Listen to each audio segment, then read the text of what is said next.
Listen, if you don't qualify for a mental illness under capitalism and fascism, then I don't fucking trust you. Because that means that you are fine with your dystopian reality and everything is okay. Mental illness is a political identity and always has been. Listen, if you... Good day, brothers and sisters. There's actually not much to say after you watch this video. This is the voters that vote with you in elections across the Western world. And this person wouldn't make it through a metal detector in the airport, but we're allowed to go punch the buttons at the election booths. You know, and since they're all electronic, it probably has some kind of effect on that as well. And unfortunately, I don't know where to go with this other than I got to introduce you to my panel again, Rome and Glenn Herring, here at the Alex Sass Show at the Glenn Zone. Guys, this is what we're always talking about. Those people are mentally ill, and now they actually admit it because there's no other way to explain this type of behavior, whatever that behavior is. How you guys doing? Good, man. Hey, listen, let me tell you something. Watch yourself with those people. Watch that. They don't like that term. Well, what do you mean? It's they, them. What do you mean? I don't know how to address it. I don't know. People kind. Yeah. People kind. Yeah. Well, I don't know, but that looks like it's trying to transgender into a robot, body part by body part. I'm wondering if they could make a few little adjustments on their nose or their face and start picking up radio Frequency, signals. Yeah. Well, I always say this on this show. This whole transgender thing. It's transhumanism. This is transhumanism 101, like, and that's why Elon Musk investing into this company where they're going to put microchips in your brain.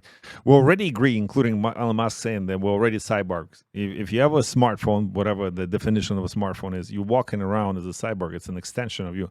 Most people nowadays cannot exist without it, and that's a sickness. That is a mental illness in itself. Can you put your phone down for at least an hour while you go to the gym? Most people can't, Glenn. Yeah, they've lost sense of a reality. Nobody knows what left is, right is, which is normal, straight, crooked. It's all mixed up. I give you an example because we're just looking at this mixed up person here. In Japan, there's a guy who spent $20,000 US, the equivalent US dollars, on a dog suit to make him look like a border collie, okay? Because he saw the movie Lassie as a kid. He was so enamored with it. So he spent all this money, and he has somebody puts him on a leash wearing this made-to-measure Lassie suit, okay? And he goes downtown, and his whole goal is to try and convince people that he is an actual real dog, okay? And one of the things was they were asking a guy who's transgendering into a girl. He was asking, so what do you think about this? And the lad says, well, that guy's got mental illness. Really? So the guy who thinks he's a dog and spending all kinds of money for trying to transition himself, it's only a costume, by the way, obviously. That is mental illness. But to the guy here in the Western culture who's spending a lot of money and trying to transgender into a girl because that's what he wants to do. Well, I'm not going to give attention to those people, actually. You bring up a good point, right? Those people who seek attention, we know why. Like, it's artistic kind of behavior in narcissism. So it's some kind of mental disorder. And it has been promoted. Like, this guy who made himself into a lizard and was promoted by... is it Lady Gaga? He had tattoos all over himself, including the face. He split his tongue in half. He did some kind of other surgeries. This guy that made himself into the alien. There's a woman that made herself into a Barbie doll. So there's all kinds of people, and we somehow, if I'm not even going to entertain and putting those pictures on because this is not what they need. They are seeking attention for all the wrong reasons because they're not comfortable with themselves and not satisfactory with themselves. So they're seeking something else. There's other kind of extremes, though. It's not just how you display yourself, Glenn. And I'd like you to cover that story. I'll play this video in the background as you describe what you see. This is a 39-year-old vegan influencer from Russia who dies due to starvation. Yeah, this poor girl, she was a media influencer, so she had a little bit of pull there to people because they had faith in her. She doesn't look very healthy right there, but she went on a raw vegan diet, and that's all she ate, and she ended up starving herself to death. In other words, it's not that she didn't have enough food, it's just that the foods that she was eating didn't give the human body enough nutrition to function normally. So She doesn't look healthy at all. well, Like, you see it as it moves along the timeline. Somebody should have pulled her over and said, "No, look, you're starting to look sick. You don't look. Your color doesn't look good. You're starting to look frail." But champ, it's the same thing for people who have eating disabilities. Bulimia. They believe that they're overweight, and they look in the mirror and they're 86 pounds soaking wet. That's a mental illness again. Yet she's getting the microphone and she's getting recognition for this mental illness, where she's actually going to have followers. That herein lies the problem. How many other people are going to start hurting themselves? or it's even worse, actually, when we talk about child abuse here. Like this next, right in this video that played, it happens all the time. By the way, she's not the only exception. This woman that you see in the video right now, I don't know her name anymore, but I think we covered it a few months ago. She was also a raw vegan, but she fed her child, 18-month-old, raw vegan diet, and the child died. So it is part of her, part of our justice system. She was sent to life in jail. I don't know if that's too rough or not rough enough. I don't know what it is, but I think she had no remorse because her other children were sort of in the same situation, but just the youngest couldn't hold up. It's happening left and right. We're condoning this mental illness as a new fad, and we're not addressing it correctly as a nation. That I think, Rom, you said it in the last show specifically that this too shall pass, right? Yeah, we hope it's just a bad part of a certain cycle, but at the same time, it's very unfortunate. But we lack balance as a people. So everybody here works out. We in the gym 24/7, eating weights, eating iron. You know what I mean? Just like sleeping with a 45 dumbbell in our bed and just, I got to get this last set in. No, there's balance. There's rest time. There's time to work out, and then there's time to nourish ourselves. The raw vegan diet is an extremely aggressive diet. I don't, if you want to eat raw vegan for a part of the day or for a couple of days, no problem. But 10 years, that stuff will kill you. What you're saying is basically society today has gone to extremes. The Absolutely. happy, comfortable medium that always worked has gone out the window. And the reason why they're at the extremes is because that's people's way of getting more attention. So therein, like you said, big guy, lies the mental illness, is people are willing to go to any length just to get some type of recognition and validation. And they want other people to feel how they feel, And there's too much feeling going on, and there's not enough logic. The logic is going to bring us back to the center, the comfortable center. So let the people have their extremes. That's their free will, and that's their free right. But unfortunately, we're going to see, other people get affected negatively by this too, because they say, oh, look, they're getting attention, so I can do that and I'll get attention too. And they take it up to the next level. We already have those people. Those people, you see them across the world, the ones that glued themselves to the to the highways, airport, to the yeah, airports onto and the the highways tarmac. and tarmacs, and in order to save the planet. Climate change is the thing, so that just, by the way, the raw vegan diet is also part of that, because, it forces you not to eat animals, because if we produce less farm animals, they produce less CO2 in terms of cow farts. So that way we save it literally part of the arguments. I'm not minimizing the thing, but it is part of this ideology to save the planet, because farming is not, okay, I agree. there's unsustainable farming the way some people do it, but we can live in balance. We know how.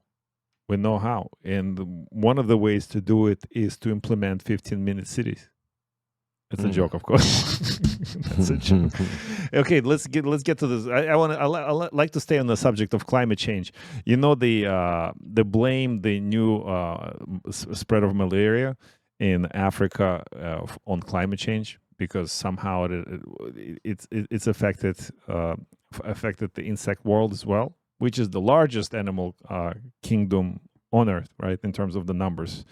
And smaller you go, more populated they are, like things like plankton, for example. But the thing is, we always talk about on this show is be wary of the people who sell you fear. You know, who sells you fear, and the recent fear. In you know how they insert climate change, like Andre Carteret said, it's to lubricate between the major events, you know, so between playing gimmick in Ukraine, climate change, between Ukraine and Taiwan, climate change, between Taiwan and Antarctica, climate, I don't know, whatever the next conflict is. What do you guys think in terms of climate change? Like, are we actually going to get to the 15-minute cities, or are we too far awake that this thing is not going to happen? Just my thought. 15-minute cities already exist. Once, you know, I seen what the design looks like, it reminds me of every project housing I've ever been in. It reminds me of Red Hook, projects in Brooklyn. It reminds me of Farragut. It reminds me of Queensbridge housing, where they have all these houses that are built vertically, people living on top of each other. And if you come downstairs, and you know, there's the little park where the kids play right here. There's a little bodega inside of the project building where they buy, you know, the 50-cent drinks and this and that and all the cheap food that they want to serve them. And these people are pretty much confined to that environment. So this thing already exists. They're just trying to give it a fancy name. All right, this is okay. This is what you're talking about when you're describing a 15-minute city. I'm very curious what your opinion is on 15-minute cities. This is something that I guess it's a new idea that we're only beginning to hear about. Maybe you can actually remind us what they are. And I understand they're coming in Europe now. There's legislation pushing in that direction already.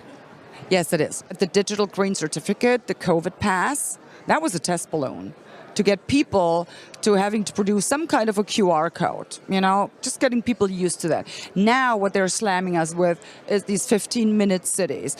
Make no mistake, it's not about your convenience. It's not that they want you to be able to, you know, have all of these places that you need to get to very close.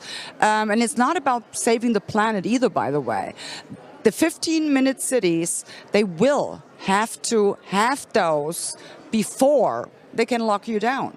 And that's what we're talking about here. So in Great Britain, some county already passed legislation. They will be able to impose a climate lockdown. That's the next step. That's what we're talking about. So in order to do that, they will have to have these 15-minute cities. The next step then, of course, will be you are only allowed to leave your immediate area for, let's say, 2 or 3 times a year. So, but there's other people that may have more money, and they can actually buy your passings off of you. So guess what? The poor people will be left in these 15-minute neighborhoods, while the ones that are better off get to go wherever they want to go. So this is what we're talking about, you know. Look at Saudi Arabia, for instance. They're pulling up Neom City. They call it the Line. So this is like a structure in the middle of the desert, 200 kilometers long, 200 meters wide, 500 meters high, and it will house up to 9 million people. Oh, isn't that just brilliant? If I wanted to get total control of the people, that's exactly where and how I would house them. And then having them on Predictive programming 101, Glenn? Yeah, gonna house 9 million sheep. Like who would sign up for something so stupid? You know, we're talking about extremes all the time. You know, the climate is going to create the 15-minute cities, which is just another way of a governance to have more control over the people. We're going to see how that plays out. You know, You were talking about in Africa the malaria outbreak again because it's so hot over there. What about those oral vaccines? They're not working? The same thing here. She talked about the QR code. You needed a vaccine passport to get around. And yet, I just read the other day that COVID seems to be rising up exponentially quick again in United States of America. So what is it? The shots aren't working? So people are starting to wake up to this. It's not the shots, it's the masks. Yeah. That was a shot too, just watching people wear masks, 2 masks sometimes. I've seen the videos now of people not doing third check. Sorry. I've seen the videos, a lot of videos actually, of people mask shaming now. Like it's in reverse. Remember how during playing Gimmick you were attacked for not wearing a mask? Now you see a lot of videos, people like point a camera at somebody wearing a mask is like, whatever the sounds they make, and they call them out. Well, during the scamdemic, the state of Texas, there would be business owners at restaurants who would put a sign on the outside, no mask allowed. If you come in here with a mask on, then we think you're going to try and rob us and we will shoot you. And in Florida, people would go into a restaurant wearing a mask, and it was a high-end restaurant. The owner or the manager would come over and tell them, "Can you take your mask off, please? You're scaring the rest of our customers, or you're going to have to leave." Okay? So the pushback is happening. So we're not all buying into the 15-minute city scare as well. Like, I mean, Paris, it's not just about talking about this hypothetical city in the desert, which they start to construct already. Right, but cities like Paris is already being remodeled into being a 15-minute city. And you say, well, it's far-fetched. The infrastructure is already put in place. Brothers and sisters, I want to remind you, Paris is a pretty old city. At some point, sometime in the turn of the last century, between like 1920s and before World War II, they've put in, because the population of the city was growing exponentially quick, they had to put in new roads / boulevards, highways, etc. in the city. So what did they do? They cut through the housings. They actually demolished some buildings, or they cut half of them, etc., to put in the highways or the wider streets, and to accommodate for the communications within the cities. So it's been done, and it's exactly what they're doing now. Now to make a 15-minute city, they just got to block your restriction. They just got to block some roadways and put some checkpoints, etc., where you can go through, unless you, like she said, your QR code is up to date. If you may not be vaccinated enough for LaSalle to go to Lachine, or the other way around. You might not be able to leave the island of Montreal if you're not. And there's a video, we're not going to play the whole thing, but there's actually a video you can watch from World Economic Forum. The aim is to cut car use and CO2.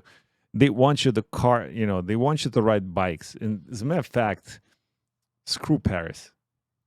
Don't we have a 15-minute city already here with people like Valerie Plante and her predecessors creating havoc with construction and putting in more bike paths so people get on the bikes and get off because they say we want them to ride less cars. Who's we and who's them? Yeah, but listening to what the lady was saying about the 15-minute cities, and they want to implement them in Europe first. Obviously, you're going to implement this agenda in the most socialist countries. So you were talking about Montreal here and the mayor of Montreal. Well, obviously, she's one of the World Economic Forum puppets who wants to be instrumental in learning on how to create these 15-minute cities. Now, the three of us here, we're all people who like to stay in shape. I don't mind seeing more bike paths. I mean, I go on a good bike sprint 4 times a week myself when it's warm enough. But no, I think we could have both working and running at the same time. It's up to the individual what they feel is more important to them. It shouldn't be like anything else that's being thrusted upon you. The people are going to push back with stuff that doesn't resonate within them. And I think this is going to play out even more since we just went through nearly 3 years of a pandemic, gimmick, whatever you want to say it is. And a lot of people now are realizing they've been red-pilled into the reality that A lot of people in government they're up to nefarious, no good ways of trying to control the people, and they're just puppets from the globalists who I believe now are starting to lose their grip and their power in the world because they're being challenged by a new set of globalists who have better intentions for humanity. So you didn't see it, but I played this World Economic Forum message on your background as you're delivering your message. And they ended up with a very good point, like maybe you're already living in a 15-minute city and you just don't know it. And that's exactly Rome. That's what you said. There have been that projects, like we mentioned before, we have the whole 15-minute country, which is like places like North Korea. And this is where they test those things, like how to lock down people. And then China, during COVID, they did this. And, you know, they are implementing it in different places. The question is, like, you know, like there's people that actually accept it and put microchips in their bodies. There's people that accept it and put experimental drugs in their bodies as we know it. There are people that put masks on their kids voluntarily because compulsive and all this other stuff, that's and mandatory. That's nothing to do with your free will or your free choice. And you have to do none of the stuff that they tell you you need to do to be free, whatever that means. But there will be people, just like the people, that are going to be like, oh, climate change is real and you're killing the earth because you breathe. There will be people that will accept the 15-minute cities and they will move in there voluntarily. And slowly but surely, that's what they're hoping to do, because they're not trying to change the whole world at once because they know it's impossible because people like us. But one person at a time, one generation at a time, one city at a time, you know, one mind at a time. They're trying to do this. The key is, do we think we have enough resistance now to stop this in its place? Or is it just going to get worse and worse and worse? That's my question. Rome, you can take it. On top of your question, I'd like to add another question.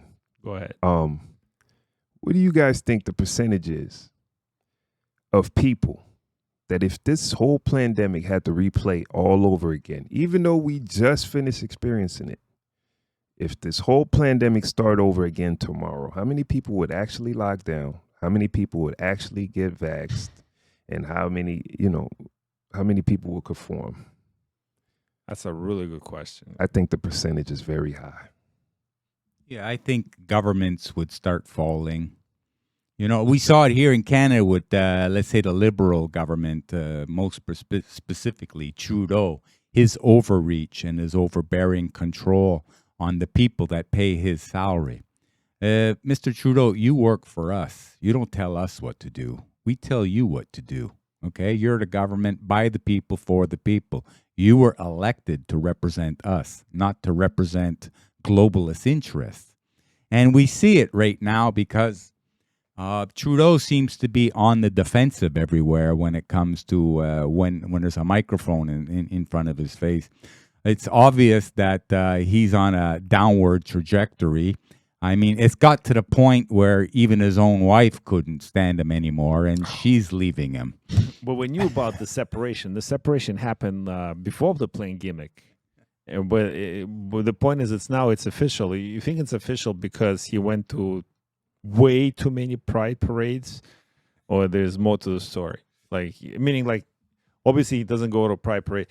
Glenn, you said it actually, and you were on point. The whole point behind Trudeau pushing for all those transgender laws and LGBTQ laws is so he can't, like for example, give blood if you couldn't give blood if you were homosexual before, but they reversed that. And you said it. He did things like this so he can do it.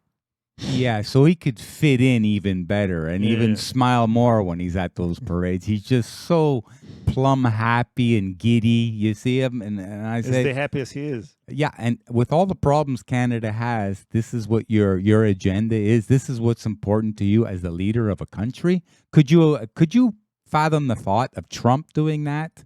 What about Putin? Well, Trump did this. Trump, we always stand on Trump, but Trump also waved the flag in the middle. I don't know if it was election or appealing to the audience of some level.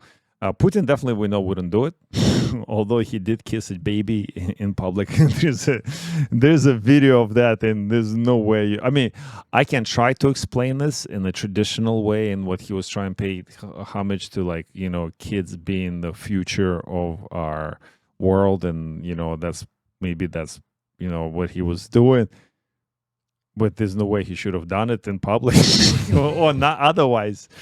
This discredits everything. However, you're right. He's not a normal leader. Even if we take an account that he's LGBTQ representative for the J7 and UN and NATO and World Economic Forum, he's the enforcer of that behavior, and he's the official spokesman, and that's the job he's going to have in World Economic Forum after he retires from destroying this country, Canada specifically. I agree with you on that. And he's still only in power, big guy, because his party is being supported by the NDP. Okay, that's in third place here in Canada. But even Mr. Jagmeet Singh, the leader of the NDP now, he went after the central bank, questioning their reason why they have inflation at the same time as they were giving all the people working at the central bank huge salary increases and $1 million bonuses for doing a horrible job. Jagmeet Singh, did you receive a salary increase on your government job during the worst time that, you know, Canadian government had to do? Like, they didn't take... they took like a 2-year vacation when they went on COVID thing, right? They all stayed home, but they increased their salaries. Somehow they needed to get paid more money by staying home. Screw Jagmeet Singh. And he's a terrorist. He is. He designated terrorist back at home, whatever his home is, right? Watch yourself, champion. You're allowed to say, I think he's a terrorist. Okay? You're not allowed, because he's going to say, hey, I'm going to sue you. You know what I mean? Because you got to watch what free speech is, you know? As long as you don't lunge towards him when you're saying it. I have to walk away. Yeah, you have to walk away so it doesn't look I'm like... doing this. Look, it's the back of my head. Jagmeet, you a dick. And he is a sellout. I mean, he looks pretty spiffy. You know, he's trying to be all traditional when he wears his traditional head piece, and he's got his beard and all that stuff. I encourage that, but he's best friends with a homosexual. I don't think he may be, because I've seen him wearing pink next to Justin. They might be beyond being brothers. Maybe they are. Whatever. The point is, climate change is all in your face, and you're going to see an iceberg once in a while in Newfoundland. Did you guys see this video? I mean, it's like you wake up in the morning, you go outside in Newfoundland in the middle of the summer. You'll see that every year, champ. Every year there's icebergs that go. I mean, this is a big tourist attraction also. But no, they want to make it. See, look what's going on. All the ice is melting. They have the same thing in New Zealand, right? You go swimming in the summertime, which is, you need to be... practicing Wim Hof method to swim because it's freezing, and I have a first account for that. But you also could see an iceberg because it's really close to South Pole, and they can use that against climate change. But there's other people that are really vocal about it, and in the government they continue to push fear. Most of what's been happening is countries have been setting goals for 2035 and 2050. When earlier this year I was in Vietnam and I was in Indonesia, they bragged about their 2035. Brothers and sisters, what he's referring to is Agenda 2050. Like, we heard that Agenda 2030, and Andre Carteret thinks because of the pushback, they cannot accomplish all the goals by 2030, so they pushed it to 2050. So we are winning. We are winning. Goals and 2050 goals. Those goals are just mirages on the horizon. Having countries sign up to that is meaningless. What matters now is a fast pivot off of fossils. Stop producing more fossil infrastructure, rapidly deploy renewable infrastructure. And we talk about, this is Geff Merkley, the senator from whatever, he's from Oregon. Yeah, that makes sense. That makes sense, right? So fossil fuels, but let's replace them with what? And we just did this last episode, right? Or 2 episodes ago, where we talk about this whole green agenda. What are they going to replace it with? The deadliest industry, the lithium mines, that usually which cannot be, or solar panels, which cannot be maintained without slave labor, specifically countries like China or Africa, where it's straight up child slave labor, where they just put in like in this bunch of videos and photos that you can see and research for yourself. We're not even going to play. Oh, watch that video from 2 days ago. We covered it towards the end of the episode. So yeah, let's see what this joke is saying. Most of what's been happening is countries have been setting goals for 2035 and 2050. When earlier this year I was in Vietnam and I was in Indonesia, they bragged about their 2035 goals and 2050 goals. Those goals are just mirages on the horizon. Having countries sign up to that is meaningless. What matters now is a fast pivot off of fossils. Stop producing more fossil infrastructure, rapidly deploy renewable infrastructure. Oh, in other words, Glenn, he's saying, let's kill the economy overnight. Let's make everybody poor. Let's destroy the country. And because China isn't going to do that, Africa isn't going to do it. I mean, most of the continent of Africa and all the countries entail. Russia isn't going to do it. I am all for protecting and saving the environment, but can we do it in a matter like, Rob, you said it right. There's a ways of doing it, and the Earth will account for all of that without even our interference. It will fix itself. The Earth is perfect. It is a perfect planet. It's self-sufficient. The ocean knows exactly where to stop. Rivers know exactly where they're flowing.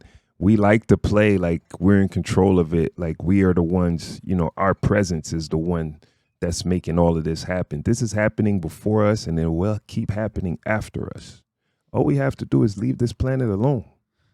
We don't have to do anything. And the animal kingdom is come back too. Like you said, if we leave it alone and we stop trying to make animals come back, or the one that go in instinct, they will come back if we stop interfering.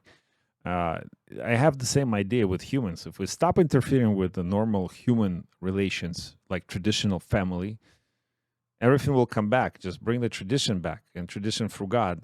But it's not happening. We have companies like Coca-Cola continue to, how much of the Coca-Cola stock owned by BlackRock?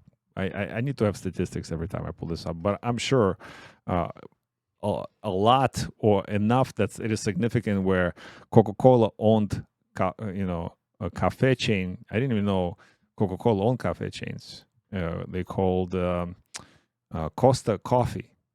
I'm not promoting this because I never heard of it, but if you never heard of it, that's what it is.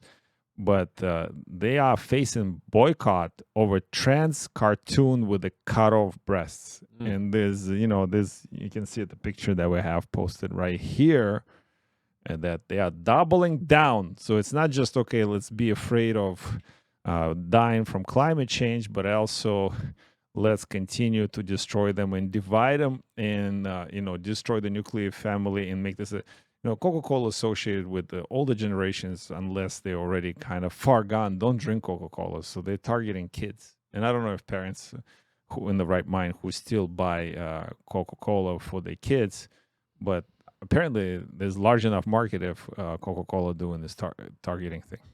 Glenn, what do you think about that? Yeah, that's another, looks like a left wokest company that's going to get hammered again. Like you said, don't feed Coca-Cola to your children. You shouldn't be drinking it yourself. I mean, in the regular Coke in a small can, there's like the equivalent of something like 7-8 teaspoons of sugar in that one Coke.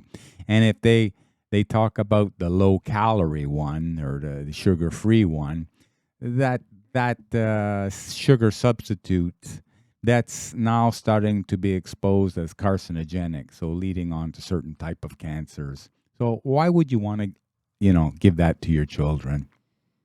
Why would you want to abuse children in the first place, Glenn, you're saying? So we have like this story. It's a really terrible story. And it's a Kentucky mother arrested after sexually abused toddler dies of severe injuries. I'm not even going to read this. If you guys want to look up details, you can look up that story by yourself. But we live in a sick place where we no longer care about the most vulnerable ones, and maybe Putin kissing the child in the stomach is the least of the offenses.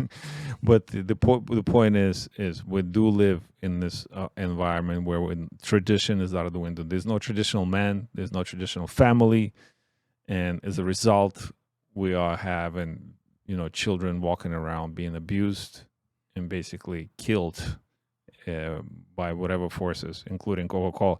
And sometimes it's indirectly. Those kids will make a choice because the librarian told them, like, you're a boy, but you feel like a girl. Maybe you should go cut your junk off. And then a few years later, this kid is going to commit suicide because he realized he made the biggest mistake of his life and nobody was there to protect him.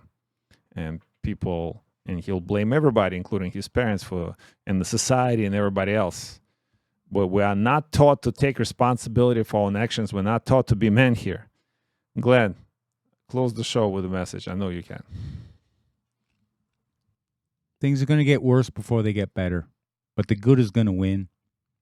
Now is the time for the Lord to appear again, and He's in each and every one of us, so we can start looking for the good inside of us and unite together with this good to make a world a much better place.